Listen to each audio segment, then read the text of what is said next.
Baiklah, Assalamualaikum warahmatullahi wabarakatuh. Kami dari kelompok 6 akan membawakan materi tentang pendekatan konstruktivisme dengan model pembelajaran inquiry learning. Materi pokok yang akan dibawakan berupa garis Wallace, garis Weber, keunikan hutan hujan tropis, pesisir, dan laut Indonesia. Yang pertama itu ada model pembelajaran. Model pembelajaran adalah pedoman berupa program, petunjuk, strategi mengajar yang dirancang untuk mencapai suatu pembelajaran.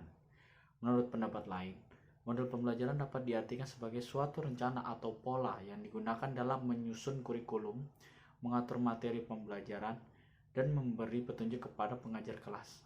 Sedangkan model pembelajaran menurut Muhammad Surya merupakan suatu proses perubahan yang dilakukan individu untuk memperoleh suatu perubahan perilaku yang baru secara keseluruhan sebagai hasil dan pengalaman individu itu sendiri dalam interaksi dengan lingkungannya. Untuk inquiry learning sendiri merupakan model pembelajaran yang dikembangkan agar siswa menemukan dan menggunakan berbagai sumber informasi dan ide-ide untuk meningkatkan pemahaman mereka tentang masalah, topik, atau isu tertentu.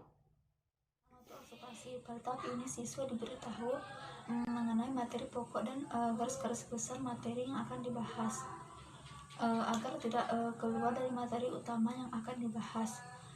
Selain itu, guru menjelaskan materi apa saja yang akan dipelajari, apa tujuan yang akan dicapai, dan mempersiapkan siswa untuk mulai menggunakan model pembelajaran inquiry, sehingga siswa tidak keluar dari garis utama pembelajaran dan tidak menyebabkan kericuhan dalam proses pembelajaran. Adapun implementasi, yaitu guru memaparkan di depan kelas materi pokok berupa garis-garis besar serta batasan materi berupa garis Wells dan garis Weber, keunikan hutan hujan tropis dan pesisir dan laut Indonesia, sehingga siswa tidak keluar dari garis utama pembelajaran dan tidak menyebabkan kericuhan dalam proses pembelajaran. Kemudian merumuskan masalah. Pada tahap ini siswa diarahkan pada suatu masalah yang memerlukan pemecahan.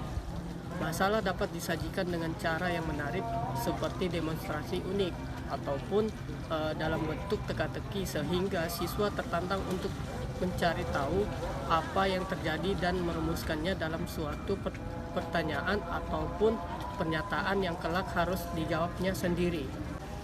Kemudian implementasi. Guru memberikan pertanyaan berupa yang pertama itu bagian A, bagaimana hasil identifikasi tentang wilayah penyebaran keanekaragaman hayati di Indonesia berdasarkan garis Wallace dan garis Weber. Kemudian yang B, bagaimana hasil identifikasi tentang flora dan fauna pada setiap wilayah penyebaran di Indonesia. Kemudian yang C, bagaimana penyebaran flora dan fauna di Indonesia. Kemudian yang D, bagaimana keunikan hutan hujan tropis. Kemudian yang E, bagaimana keunikan pesisir dan laut Indonesia.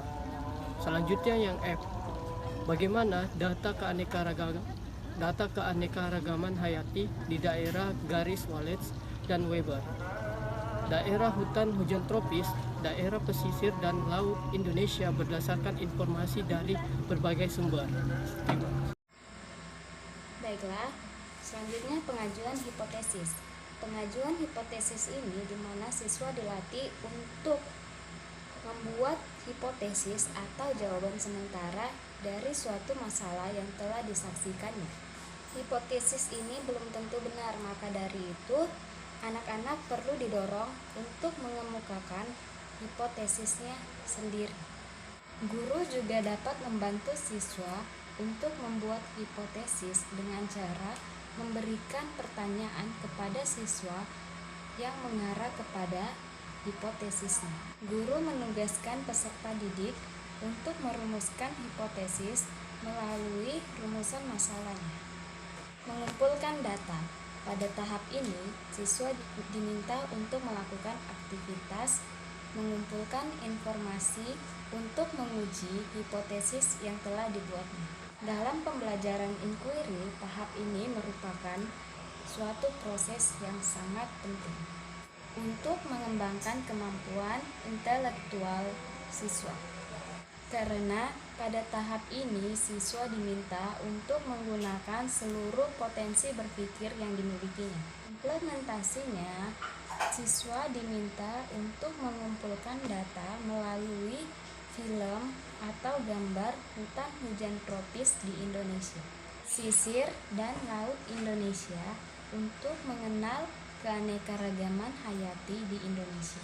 Kemudian guru memberikan arahan untuk berdiskusi mengenal hubungan garis Wallace dan Weber dengan keanekaragaman hayati. Guru memberikan arahan kepada siswa untuk mengenal kelimpahan keanekaragaman hayati di Indonesia dan mensyukurinya. Uji hipotesis. Langkah ini merupakan langkah yang latihan kemampuan rasional siswa di mana hipotesis yang telah dibuat kemudian diuji dengan cara dibandingkan dengan data yang ada kemudian ditunjukkan. Nah, pada tahap ini juga dilatih sikap jujur dan percaya diri pada siswa sehingga siswa dapat menguji hipotesisnya berdasarkan data dan fakta. Implementasi, guru mengarahkan peserta didik untuk menganalisis hipotesis yang didapat, kemudian membandingkan data yang ada pada artikel dan buku bacaan lainnya. Kemudian, menjelaskan hubungan antara garis Wallace dan Weber dengan keanekaragaman hayati Indonesia. Dan yang keenam, menyusun kesimpulan.